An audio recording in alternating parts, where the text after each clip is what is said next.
Amado e bondoso Deus, somos gratos pela palavra que nos anima na fé. Somos gratos porque esta palavra nos fortalece a continuarmos no caminho e no ensino que leva e conduz a Ti. Abençoa, ó Deus, agora o nosso ouvir, o nosso coração, para que tenhamos firmeza no testemunho daquilo que é o propósito do Teu reino. Porque lâmpada para o nosso pé é a Tua palavra e luz para o nosso caminho. Amém. Estimada comunidade, queridos amigos, irmãos na fé, que somos todos amparados e consolados pelo nosso Senhor Deus. Muitos afirmam crer em Deus, mas há uma face da fé que pouco conhecemos. Ela emerge diante da perseguição. Na história do cristianismo, cristãos perseguiram e foram perseguidos. Entendo que as instituições religiosas não podem ser culpadas pelas insanidades dos fanáticos religiosos. Nas diversas religiões, o fanatismo se tornou uma vergonha para a fé e um escândalo mundo afora. Ainda hoje, acontecem inúmeras mortes por motivações religiosas. Quanto ao cristianismo, por exemplo, existem países intolerantes aos cristãos. Em torno de 327 milhões de cristãos vivem em países que os perseguem. Seus templos são destruídos, cristãos são presos, mortos ou expulsos, tudo em nome da fé, fazendo com que a igreja cristã, atualmente, seja a igreja mais perseguida no mundo. Pedro não escreve para uma realidade distante da nossa. A fé cristã ainda sofre insultos e perseguição de morte. Quando a nossa fidelidade a Deus é questionada, cabe-nos conhecer melhor a carta de Pedro, que surge no centro do coração da palavra de Deus para alcançar as pessoas da diáspora que viviam na região da Ásia Menor. Pedro fala aos cristãos do primeiro século, novos convertidos ao Evangelho.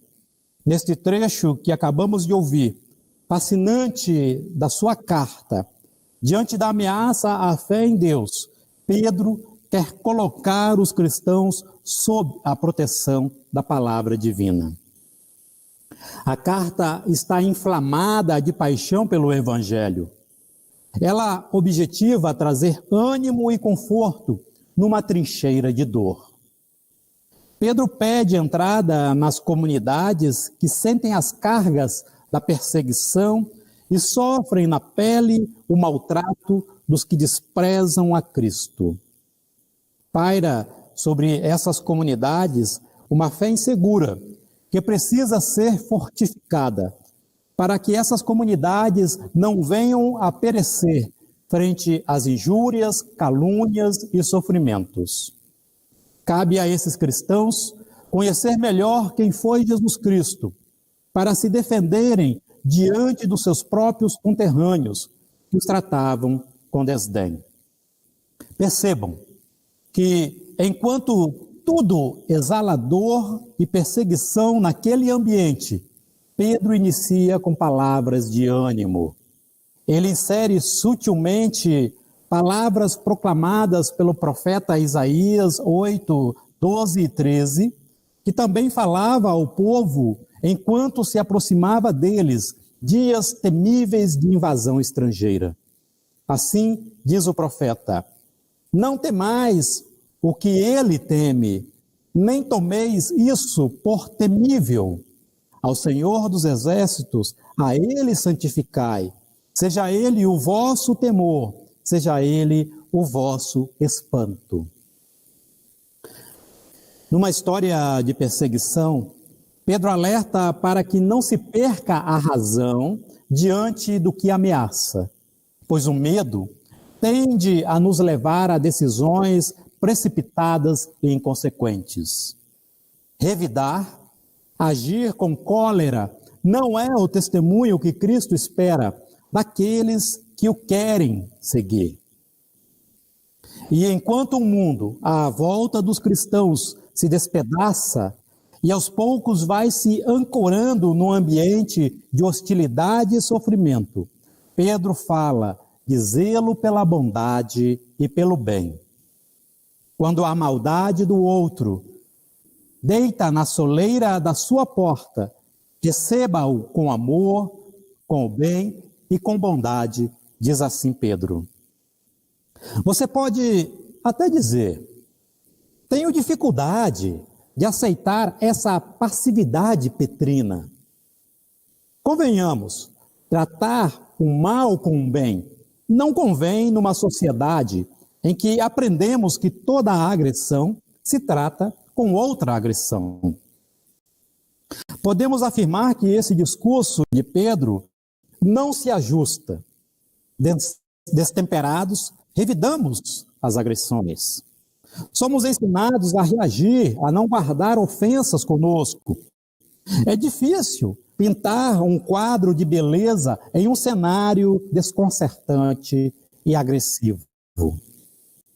Pedro reconhece essa nossa natureza volátil que tem dificuldade de alcançar austeridade e autocontrole. Então, Pedro pede na carta: não faça o bem por si mesmo. Santificai a sua atitude por causa e pela causa de Cristo. Deixe com que Cristo governe o seu coração, para que as vozes da mansidão e do bem deem espaço à esperança em meio ao medo, para que a bondade ela apague o mal, para que o fogo da calúnia e da perseguição sejam cessados. Pedro nos convida a termos fascínio pela fé em Deus, que é puro amor. Na sua carta, ele transmuta os seus leitores do solo do sofrimento para um oásis da mansidão e da temperança.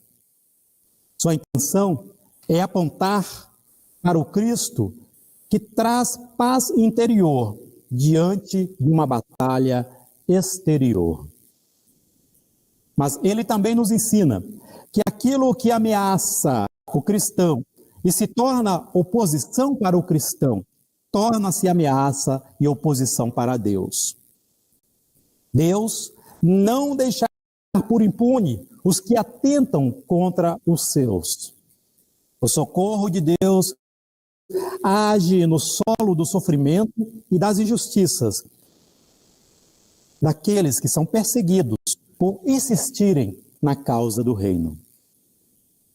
Mas, meus amados, querida igreja, quais são os riscos que você dispõe a enfrentar pela fé? Qual é o preço que você está disposto a pagar por fazer o bem em nome de Deus? Você está vivendo para si ou para Jesus? Atualmente, muitos cristãos gabam-se da fé como se fosse um troféu da sua igreja, mas não sabem explicar muito bem no que creem e por que creem. Ouço muitos cristãos dizendo que a sua vida é tudo para Cristo, enquanto a sua postura acaba evidenciando que Cristo não é nada para ela. Se olhássemos melhor para o interior da vida dessas primeiras comunidades cristãs, que tinham tudo a perder por causa de Cristo, incluso até a própria vida, e assim ainda permaneceram fiéis ao projeto do reino, talvez aprendêssemos o verdadeiro sentido da fé e porquê do permanecer neste difícil caminho de Jesus. O caminho da fé não é para os hipócritas. Jesus Cristo sinalizou isto diante dos fariseus que falavam muito de Deus, mas viviam muito pouco daquilo que eles falavam. Quando o nosso ego, o ego do cristão, é maior do que a fé, tudo que gira em torno de nós é perseguir a Cristo e não viver de fato aquilo que é da sua santa vontade. Tomo como exemplo um acontecimento desses dias em que chegou ao meu ouvido. Me veio notícias de que a nossa igreja foi criticada por uma ala religiosa sobre o porquê ela está tão calada diante da pandemia, enquanto muitos cristãos se ajoelham nas ruas, como temos visto aí, levando os seus fiéis a orarem publicamente para espantar a pandemia. Os fariseus gostavam de fazer isso, orações públicas para serem vistos. E Jesus critica essa postura. Entendo que uma igreja séria deve pregar a vida abundante e à risca do evangelho, fazer de tudo para que a vida humana seja âmbito do cuidado e do amor divino.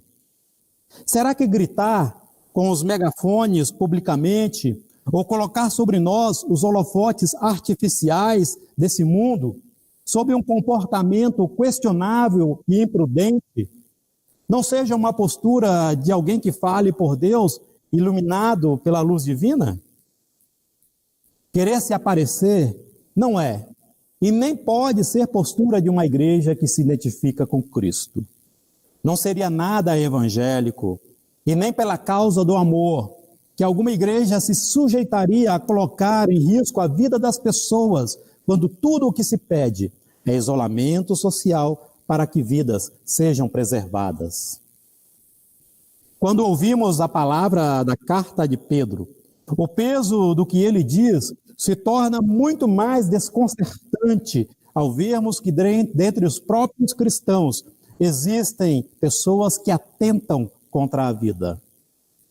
Uma igreja que quer se impor na sociedade com ares de piedade, mas atenta contra a vida pregada por Cristo, presta um grande desserviço à fé e não se senta ao lado dos perseguidos e desamparados, mas sim ao lado dos algozes e perseguidores. Dada esta reflexão, me dirijo às igrejas que atuam com seriedade diante da palavra de Deus. Igrejas estas, como a ISLB, que somam inúmeras mãos silenciosas que confeccionam máscaras para doarem à sociedade, que ajuntam toneladas de alimentos para doarem aos hospitais e aos que passam fome na periferia. Também lembro daquelas pessoas que se esforçam todos os dias, manhã e noite, para que chegue na sua casa mensagens e meditações, orações que não atentam contra a vida daqueles que estão os assistindo. Parabéns a estas igrejas que são denunciadas, que nada fazem, mas agem e preferem agir de forma anônima, porque não estão em busca de placas de benfeitorias ou reconhecimento de alguém que grita de dor e necessita de ajuda. Querida igreja, o Brasil e no Brasil, parece que vivemos um cristianismo de fachada, que mais acusa o outro do que testemunha o próprio Cristo. Essa cartilha de ser um exemplo em Cristo é desconhecida em nosso ambiente religioso. Se a conhecemos, preferimos não lê-la com tanta frequência. Por isso, os dois pontos da jornada, entre o ser cristão e ao mesmo tempo servir a Cristo, estão deveras muito longe um do outro. Cristãos, podemos dizer que há muitos que servem a Cristo, é uma resposta que exige muito esforço. A carta de Pedro nos leva a definir o que é fé e o que ela exige de cada pessoa. A fé não grita para o outro. A fé precisa me transformar para Deus, para que eu me converta em testemunha para o outro. Ter fé não é transformar Deus em algo para mim, mas é nos transformar em algo para Deus. Ter fé não é exigir que os outros se convertam naquilo que eu creio, mas é cingir-se de uma postura cristã que testemunha o próprio Cristo em mim, para que o outro seja fascinado pelo discipulado que se espelha em minha atitude cristã. Pedro pede que respeitemos a vida, mesmo que não sejamos respeitados. Conhecer bem a fé e se preparar para defendê-la diante dos questionamentos não é agir conforme as nossas próprias paixões e propósitos. A maneira como se diz uma coisa pode destruir o que foi dito. Por isso, o cristão é chamado a vencer argumentos não com ataques, mas com atitudes que apontam para Cristo. Cristo pediu para fazermos discípulos e não para impor-lhes a fé. A verdade de Deus não pode ser transmitida com insulto, mas com lisura, comportamento brando, ainda que implique sofrer por praticar o bem. Que a graça, então, meus amados, e a bondade e brandura de Deus nos ensine a sermos igreja do cuidado e da palavra do bem. Por Cristo Senhor. Amém.